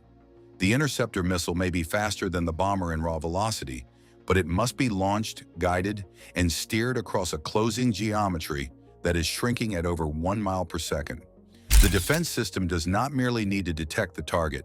It needs to detect, decide, launch, and hit before the bomber releases its weapons and turns for home. The B-1B, carrying an ARRW hypersonic missile, is the halfway point in this evolution. The bomber is detectable at long range by modern radar networks, but the weapon is unstoppable once released. NextRS completes the logic. The aircraft and the payload arrive at hypersonic velocity. The enemy's warning time is compressed from minutes to seconds. There is no standoff distance because the bomber itself is the weapon. America's bomber force has always relied on 2 survival mechanisms. Stealth avoids the fight entirely. Standoff weapons keep the aircraft outside the threat ring. NextRS adds a third path. It goes straight through the ring faster than the ring can close. That changes the math of every war plan written in the Pacific and in Europe. DARPA and the Air Force want a prototype in the air by 2030. 5 years separate the program announcement from first flight, the timeline compresses to an almost impossible span for an aircraft that must solve propulsion, thermal, and aerodynamic problems that have defeated engineers for half a century. A first flight in 2030 leaves almost no margin for the setbacks that every experimental aircraft program encounters. The B-21 Raider was publicly revealed in 2015 and made its first flight in 2023. 8 years passed between the reveal and the takeoff. Northrop Grumman refined the subsonic stealth technology in the B-21 over decades. Next RS attempts something no nation has yet demonstrated. It would become a reusable, air-breathing hypersonic bomber that takes off and lands under its own power. The X-51A Wave Rider set the previous record in 2013, reaching Mach 5.1 with just over 3 minutes of scramjet burn. That falls far short of what a bomber mission demands. Next RS must handle the entire flight profile from runway to landing under its own power, including acceleration, cruise, and deceleration. It must push far beyond the Wave Rider's limited benchmark. If the program slips, more B-1Bs carrying hypersonic missiles will fill the gap. That works as a solution, but it requires a detectable aircraft to deliver a weapon that outruns interceptors. If Next RS succeeds, American air power gains a third leg. It adds not just stealth penetration and standoff missile strike, but direct, time-critical, hypersonic bombardment from a reusable platform. DARPA does not build fleets. It builds prototypes that answer whether a technology can work. The Air Force decides whether to buy it. The 2030 prototype flight will not be the end of the story. It will be the moment when the Air Force learns whether the future of bomber design is hypersonic or whether the physics still belong to missiles alone. The United States has dominated the skies for 70 years through a combination of stealth, skill, and technological surprise. Next RS is the next chapter. It does not replace the B-21. It represents a new class of aircraft built around a different physics principle. Speed is not just performance. In the 2030s, speed may be survival itself. Can the United States F-35 withstand the threat of Chinese hypersonic weapons? Recent advancements in China's hypersonic technology have raised global concerns, sparking questions about whether the United States is losing its technological edge. Does the U.S. have the capability to counter these hypersonic threats, or is it at risk of falling behind in this critical area of defense? Join us as we delve into the groundbreaking comparison of two ultimate weapons, the F-35 versus Chinese hypersonic threats. China is making fast progress in hypersonic missile technology, putting it at the forefront globally and raising concerns in the United States. One major example of their advancements is the DF-17 missile, which is designed for speed and precision. It is a medium-range ballistic missile that uses solid fuel and is road mobile, meaning it can be transported and launched from various locations. They have also made breakthroughs in thermal protection and cooling systems, which are crucial for managing the intense heat these missiles generate during flight. These developments give China a clear technological advantage, showing their growing strength in modern military innovation. It's certain that they are not stopping anytime soon, because they recently achieved another major breakthrough in hypersonic missile technology, particularly with its thermal protection system. Chinese scientists have made significant improvements by adding steel nose cones to their new missiles. This advancement is crucial because it enhances the missile's ability to survive the extreme conditions it faces during flight. In August, China also announced the development of an innovative cooling device designed to manage the intense heat generated during hypersonic flight. Hypersonic missiles travel at incredibly high speeds, which results in a huge buildup of heat. Without proper cooling, this heat could damage the missile's guidance system, affecting its accuracy and performance. With the new cooling technology, the missile is better equipped to withstand these extreme temperatures, making it less likely to malfunction.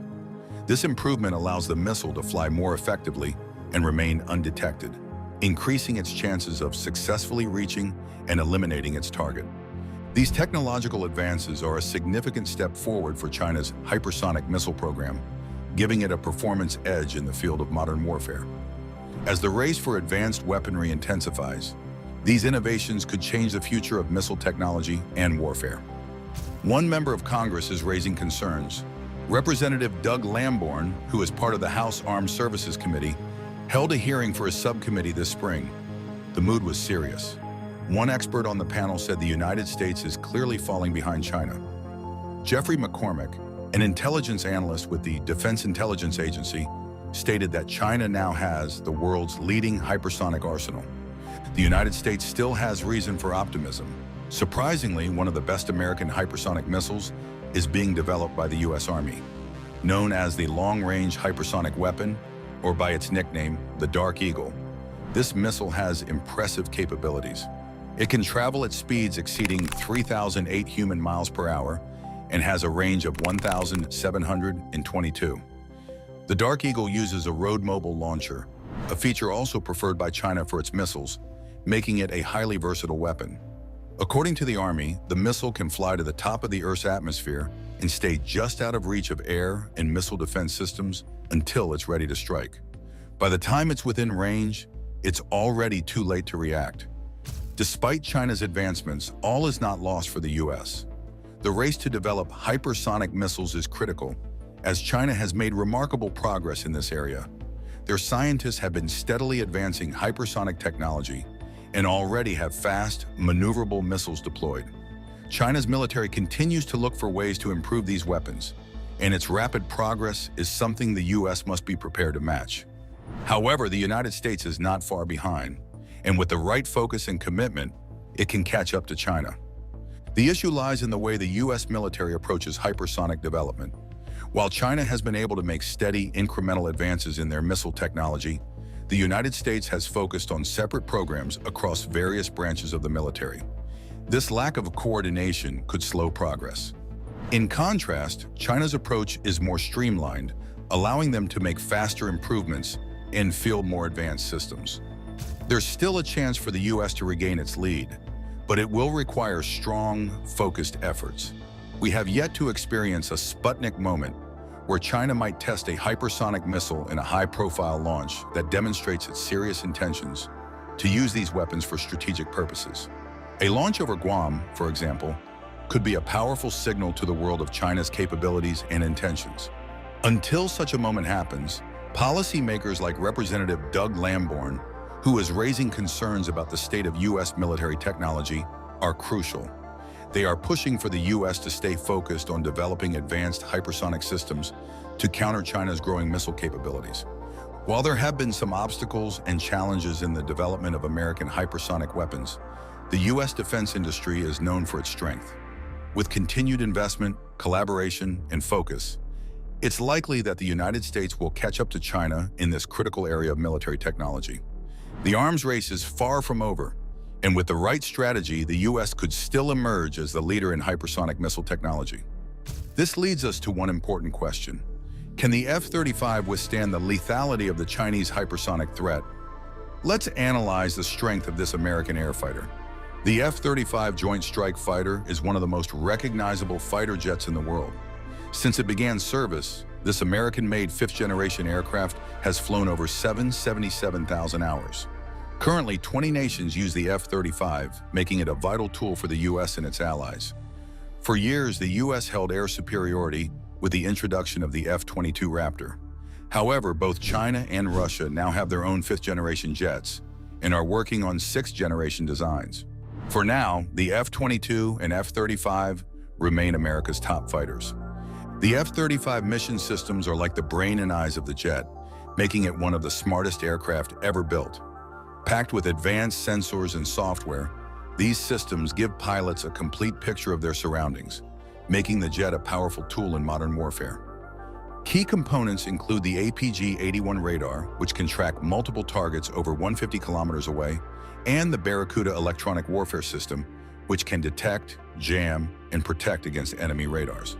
The jet also features a cutting-edge distributed aperture system with 6 infrared cameras that provide a full to 60-degree view, even at night. All this information is fused into a single clear display for the pilot, giving them unmatched situational awareness. Future upgrades include improved sensors, a more powerful radar, and even the ability to control drones during missions. With these advancements, the F-35 isn't just a fighter jet, it's a flying command center built for the future of air combat. Stealth is one of the F-35's most impressive features, making it hard for enemies to detect. Its unique design includes smooth, curved surfaces, precisely aligned edges, and radar-absorbing materials to minimize radar detection. Even the engine is cleverly hidden from view. The jet's advanced air intake system, called the diverterless supersonic inlet, further reduces its radar signature by eliminating gaps that could reflect signals. Remarkably, the F-35 radio cross-section is so small that it's been compared to the size of a metal golf ball from certain angles, even outperforming the stealthy F-22 in some scenarios. Its outer skin, made from durable radar-absorbent material, is designed to last longer and require less maintenance than older stealth aircraft like the F-22. The F-35 also reduces its infrared and visual signatures, making it harder to spot by heat or sight. It carefully manages its radio signals to avoid detection. While low-frequency radars can sometimes detect stealth aircraft, they are bulky, imprecise, and easy to locate, giving the F-35 a significant advantage. For training purposes, it can even use special reflectors to temporarily increase its radar signature. Its cockpit is like something out of a sci-fi movie, designed to give pilots maximum awareness and control. At its heart is a massive 20 by 8-inch touchscreen display, which shows everything from flight data to weapon systems and alerts. Pilots can customize the layout to fit their needs, making it incredibly user-friendly. Beneath this display is a smaller backup screen for emergencies, while advanced voice recognition technology allows hands-free commands. Unlike older jets with head-up displays on the dashboard, the F-35 uses a state-of-the-art helmet-mounted display system. This helmet projects flight and combat information directly onto the pilot's visor, so they can see critical data no matter where they're looking. It even integrates infrared and night vision, allowing pilots to see through the plane for incredible situational awareness. The helmet is so advanced that pilots can lock onto targets and fire missiles without pointing the aircraft directly at them. Each helmet costs a whopping $400,000, but its capabilities are game-changing. While the HMDS had some growing pains, like issues with vibration and night vision early on, it's now more reliable than ever. The latest version boasts improved cameras, sharper displays, and advanced alignment features. The F-35 cockpit and helmet work together to give pilots an unmatched edge in the skies, blending cutting-edge technology with pilot-friendly design. Without going on and on about the capabilities of the F-35, to answer the question, it is unlikely for this American aircraft to be able to directly withstand a hit from a modern Chinese hypersonic missile due to their extreme speed, maneuverability, and difficulty in detection, making them very hard to intercept with current technology. What is the United States Air Force doing concerning the threat that these Chinese hypersonic air force pose? The United States Department of Defense is ramping up spending on hypersonic weapons after years of warnings that China is pulling ahead in this technology. However, this new arms race comes with risks, especially as relations between the US and China continue to worsen, and there's limited information about China's advancements in this field. Hypersonic weapons, which travel faster than Mach 5, aren't a new concept. The US has been testing them since the 1950s, but investment in these systems slowed over the years. Meanwhile, China and Russia have made significant progress in their hypersonic programs. Russia recently demonstrated its capability by using 6 hypersonic Kinzhal missiles in Ukraine, the largest single deployment of these weapons during the war. Other nations, including Australia, South and North Korea, Japan, India, and Germany, are also developing hypersonic weapons. The US is now increasing funding and efforts to catch up, but the timing is tense, with US-China relations at their lowest point in decades. This competition could shape the future of global military power. The US Department of Defense reportedly plans to allocate $15 billion for hypersonic weapons development for the Army and Air Force between 2023 and 2027, as highlighted in a Congressional Budget Office report. This figure excludes the Navy's program, which recently awarded a $1.1 billion contract to Lockheed Martin for integrating hypersonic systems into Zumwalt-class destroyers. Experts have indicated that the US may be lagging behind China in this field. Reports noted that China's 2021 test of a nuclear-capable hypersonic weapon surprised many in the defense sector, showcasing advanced capabilities that exceeded expectations. It has been suggested that America's previous technological dominance, once considered untouchable, is now being challenged by China's progress. Observers have pointed out that this shift has spurred the U.S. to accelerate its efforts in several areas. Concerns have also been raised about the absence of treaties governing hypersonic weapons, a situation some believe could lead to global instability, as seen during the Cuban Missile Crisis. However, analysts have noted that the major powers in this domain appear unwilling to pursue such agreements at present. Despite challenges, U.S. defense officials, lawmakers, and weapons manufacturers continue to advocate for hypersonic technology, with the government now committing significant funding to advance the project. Hypersonic weapons are undeniably expensive, but they offer unique advantages that justify the investment.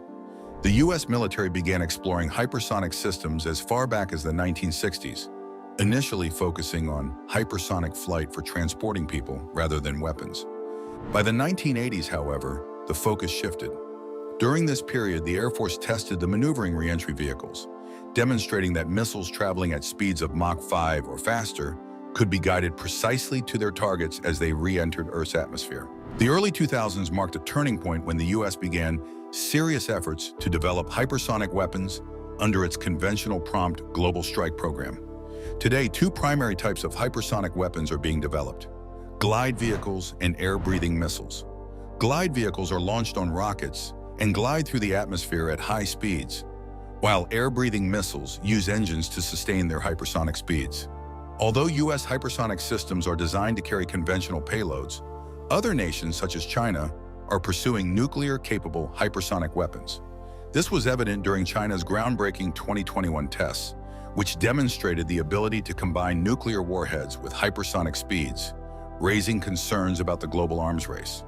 As the U.S. pushes forward, these advanced systems promise unparalleled speed, precision, and flexibility in modern warfare, making them a critical focus for defense strategies. China has long sought ways to counter U.S. missile defense systems, viewing them as a threat to its nuclear deterrence, according to Lyle Morris, a senior fellow at the Asia Society Policy Institute. Since the early 2000s, China has significantly boosted its hypersonic weapons program, especially after the U.S. withdrew from the anti-ballistic missile treaty with the Soviet Union. With no restrictions on developing anti-ballistic systems, China felt compelled to develop a different kind of deterrent. One key focus of China's efforts has been glide-type hypersonic weapons. These systems start their journey atop a ballistic missile, explains Timothy Heath, a defense researcher at the RAND Corporation. Once the missile reaches a certain altitude, the hypersonic glider detaches and travels at incredible speeds within the atmosphere. Unlike traditional ballistic missiles that follow a fixed trajectory, the glider can maneuver in flight, using the momentum from its launch to strike its target with precision. China claims its hypersonic weapons are ready for deployment, which Heath notes is a step or two ahead of the U.S., whose hypersonic program is still in the testing phase. This progress isn't surprising given China's advanced ballistic missile program and the U.S.'s relative underinvestment in similar technologies over the years. The real game changer with hypersonic weapons isn't just their speed, but their ability to maneuver and evade missile defense systems like the Patriot. These systems, widely used in the U.S. and 17 other countries, struggle to track and intercept hypersonic weapons due to their unpredictable flight paths and the ability to skim the edge of the Earth's atmosphere before re-entering. According to defense experts, hypersonic weapons could potentially outmatch even the most advanced air and missile defense systems in the near future, making them a significant development in modern military technology. With China's successful hypersonic missile tests and rising tensions between Beijing and Washington, it's understandable to worry about the rapid pace of weapons development and heated rhetoric. However, there are significant obstacles to the widespread use of hypersonic weapons in combat. The high cost, around $15 million to $18 million per missile, combined with the practical realities of warfare, where basic weapons like artillery are often more effective, makes their use in battle questionable. Experts like Lyle Morris and Timothy Heath are skeptical about hypersonics' actual usefulness on the battlefield. A report from the Congressional Research Service points out that critics believe these weapons don't have clear mission roles, don't significantly improve U.S. military capabilities, and aren't necessary for deterrence. In addition, there's concern that China might share its hypersonic technology with other U.S. adversaries, such as North Korea, Iran, and Russia, all of which are developing their own hypersonic programs. As China and Russia strengthen their defense and technological ties, sharing knowledge on hypersonics wouldn't be surprising, says Elsa Kania, an expert on national security. One of the main concerns about China's hypersonic program is that the U.S. might be caught off guard. The fear of appearing less dominant in defense was especially strong after China's successful missile tests in 2021. General Mark Milley, chairman of the Joint Chiefs of Staff, called these tests China's Sputnik moment, drawing a comparison to the Soviet Union's 1957 launch of the first artificial satellite, which shocked the U.S. Despite the concerns, Heath argues that hypersonic weapons would not be the deciding factor in a conflict between the U.S. and China or any other nation with hypersonic capabilities. The U.S. has a significant edge in other military technologies like stealth aircraft, long-range bombers, aircraft carriers, and submarines, conventional forces that allow the U.S. to project power and dominate adversaries without relying on long-range missiles. As the U.S. continues to invest in hypersonics and other nations develop their own capabilities, it's crucial to establish some sort of agreement on how these weapons should be used in combat. Unfortunately, Morris notes, this may not happen until a major escalation forces both sides to confront the issue. With the current lack of communication between China and the U.S. military, the risk of misunderstandings or miscalculations is high. Furthermore, most significant weapons agreements have historically been between the U.S. and Russia. With Russia pulling out of the New START treaty, the last major nuclear arms control agreement, the hope for any future defense technology agreement seems distant at best. Traditional aircraft, no matter how stealthy, remain vulnerable when exposed too long to modern air defense networks. America's latest hypersonic test has pushed beyond those limits, demonstrating speeds that stun defense experts and even outpace the F-22 Raptor, the U.S. Air Force's premier fifth-generation fighter. But what hypersonic test did the United States just conduct? And could it give America the decisive edge over its rivals?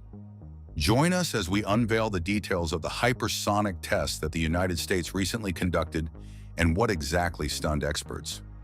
The United States Army is preparing to bring one of its most ambitious weapons to life, a system that has been whispered about for years and tested under a cloud of both setbacks and secrecy. The long-range hypersonic weapon, fittingly nicknamed Dark Eagle, designed to reach ranges of nearly 2,700 kilometers, or roughly 1,670 miles, and capable of flying at speeds faster than Mach 5, Dark Eagle is engineered to outpace and outmaneuver traditional defenses. Unlike conventional missiles, it rides the upper edges of the Earth's atmosphere, carrying its hypersonic glide body in a realm too high for most interceptors, yet too low for space-based shields, giving it an almost untouchable flight profile until the moment it dives onto its target.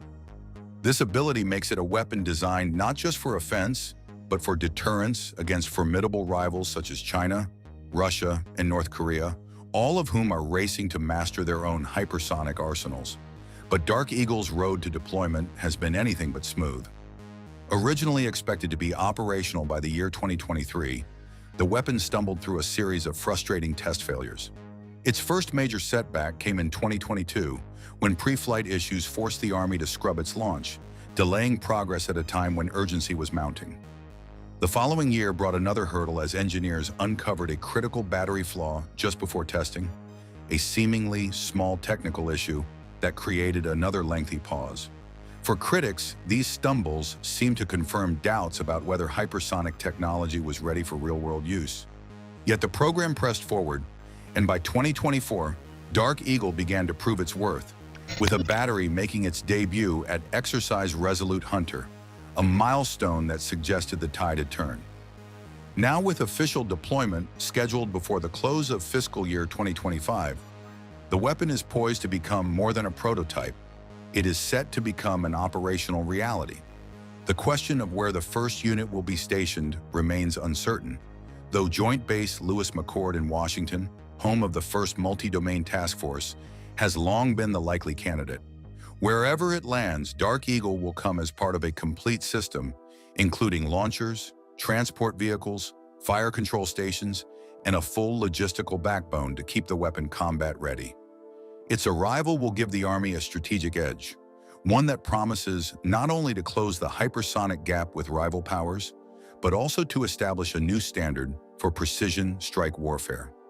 That edge was on full display when the United States took a decisive step in its Indo-Pacific posture, deploying the Dark Eagle long-range hypersonic weapon system to Australia during the Talisman Sabre 2025 exercise.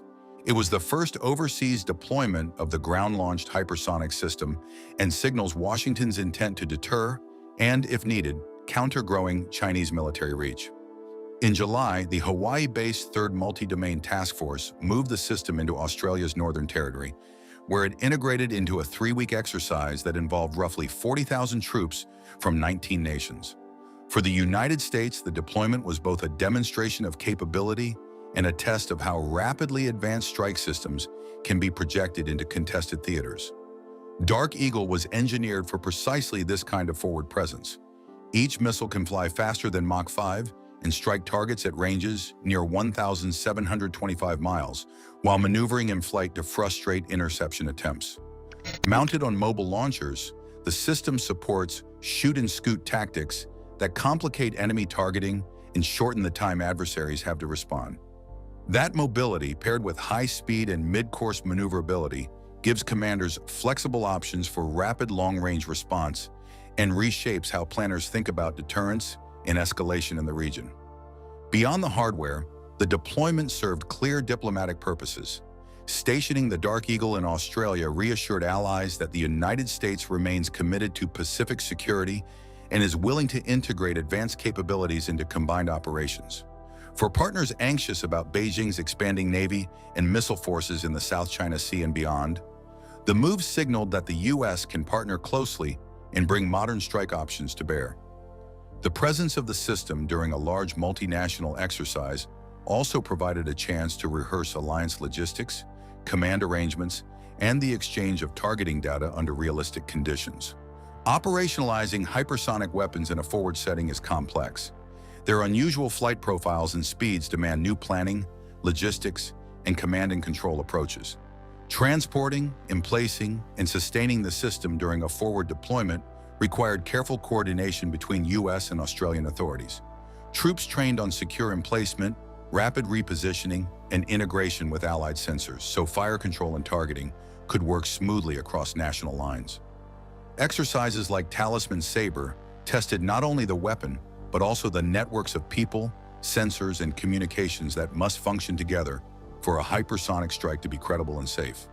Officials frame the move as part of a broader shift toward dispersed lethality and integrated joint concepts. Patrick Mason, a senior logistics official with the U.S. Army, said weapons like Dark Eagle are meant to complicate adversaries' decision calculus and strengthen deterrence with speed, accuracy, and flexibility. In combined drills, the system also tested how partners can share time-sensitive intelligence, maintain resilient communications, and operate under the strain of complex multinational command structures. Still, the deployment raises important questions for planners and policymakers. How will regional basing and rotational patterns evolve to support a persistent presence without unnecessarily escalating tensions? What legal and operational safeguards will govern the use of hypersonic weapons in crowded maritime and air environments? Allies must balance strong deterrence, signaling with discipline to prevent miscalculation in crises. Dark Eagle's trip to Australia was more than a tactical move.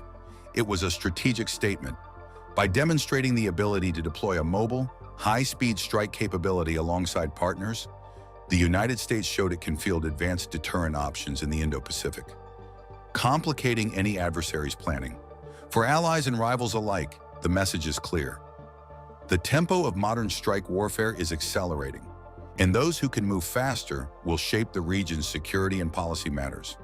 Its deployment is also a significant step for Washington, but American planners know it will not, on its own, be enough to maintain a decisive edge in the Indo-Pacific.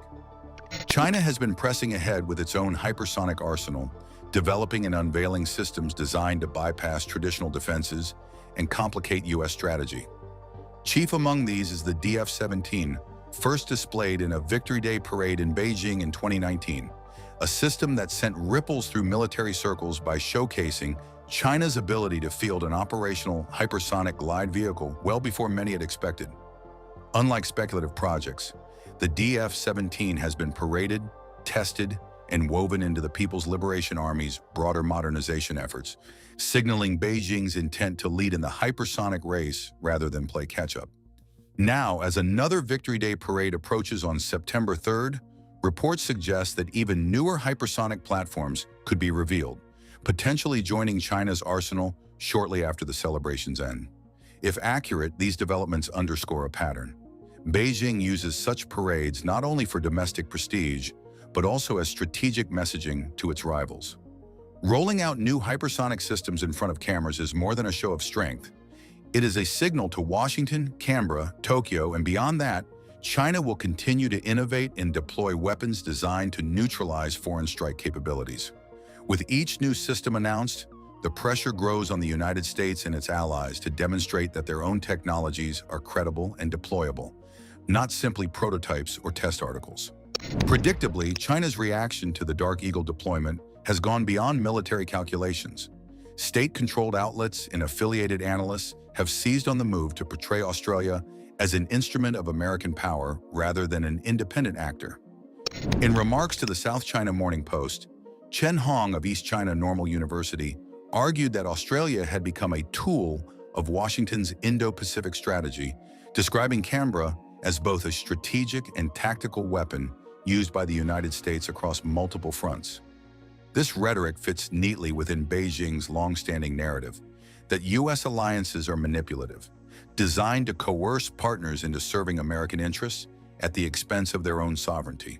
It is also an attempt to drive wedges within alliances, suggesting to the Australian public and regional observers that Canberra is compromising its autonomy by aligning too closely with Washington's security architecture. From an American perspective, however, the deployment is less about using allies and more about building credible regional deterrence. Hypersonic systems like Dark Eagle gain much of their value from forward basing, where they can threaten targets across vast distances without the delay of repositioning from continental U.S. soil. Australia's Northern Territory offers ideal geography for such deployments, close enough to potential flashpoints to matter, far enough from direct strikes to complicate enemy planning. For Canberra, hosting such systems provides not only security assurances, but also a seat at the table in shaping the alliance's future direction. By integrating into exercises like Talisman Sabre, Australia gains access to cutting-edge operational concepts and strengthens its role as a core player in the Indo-Pacific balance of power. Still, Beijing's criticisms cannot be dismissed outright. Australia's decision to host advanced strike systems inevitably ties it closer to U.S. strategy and could make it a target in any future confrontation. Public debate within Australia will likely intensify as deployments grow more permanent, raising questions about risk, sovereignty, and the balance between deterrence and provocation. Yet for now, Canberra's choice is clear. Aligning with Washington's hypersonic push is viewed as essential to ensuring stability in a region where speed, range, and precision are redefining military power. In this sense, the Dark Eagle deployment and China's looming hypersonic displays are part of the same story, a competition not only of technologies, but of narratives. For Washington and Canberra, the emphasis is on deterrence and alliance strength. For Beijing, it is about sovereignty and resistance to U.S. influence. The hypersonic race is therefore more than just an arms competition. It is a struggle over how power is perceived, projected, and contested across the Indo-Pacific. Amid this shifting balance, the United States Air Force is equally focused on the skies, determined to keep the F-22 Raptor sharp in an era where aerial dominance is no longer guaranteed. As part of its fiscal year 2026 budget request, the service has earmarked more than $90 million to kickstart a sweeping viability upgrade program. The aim is simple yet ambitious: ensure America's premier fifth-generation air superiority fighter remains competitive against the rapidly advancing threats posed by China and Russia well into the next decade. For a jet that once redefined air combat, these updates are less about reinventing the aircraft and more about stretching its formidable design to meet the challenges of an evolving battlefield. The Raptor's problem has never been raw capability. It remains one of the most stealthy, agile, and lethal fighters ever built. Instead, the challenge lies in sustaining and adapting it to keep pace with emerging threats. Maintenance for the fleet has become increasingly complex and costly, with established procedures leaving little room for error in high-intensity conflict scenarios. As adversaries unveil advanced radars, longer-range surface-to-air missiles, and stealth fighters of their own, the Air Force knows it cannot allow the Raptor to stand still. The planned upgrades are designed to enhance every facet of survivability, from its ability to avoid detection to how it responds when detection occurs. At the center of this modernization package is the Infrared Defensive System, or IRDS, a breakthrough in early warning technology. Borrowing from Lockheed Martin's TAC-IRM-ST system, first integrated on contractor-operated F-5 Advanced Tiger jets, the IRDS will provide the Raptor with advanced sensors capable of spotting hostile threats, whether long-range air-to-air missiles or sophisticated surface-to-air batteries, earlier and with greater accuracy than ever before. By giving pilots more time to react and counter, the IRDS could mean the difference between survival and loss in the opening minutes of a high-end engagement.